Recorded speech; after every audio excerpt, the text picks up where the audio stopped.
Ang mahalagang dugo ng Panginoong Hesukristo ay isang napakahalagang konsepto sa ating pananampalataya.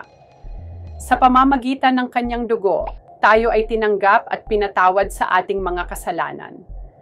Sa Roma 3:24-26, sinasabi na si Jesus ay itinakdang maging handog para sa atin upang tayo ay mapawalang sala sa harap ng Diyos.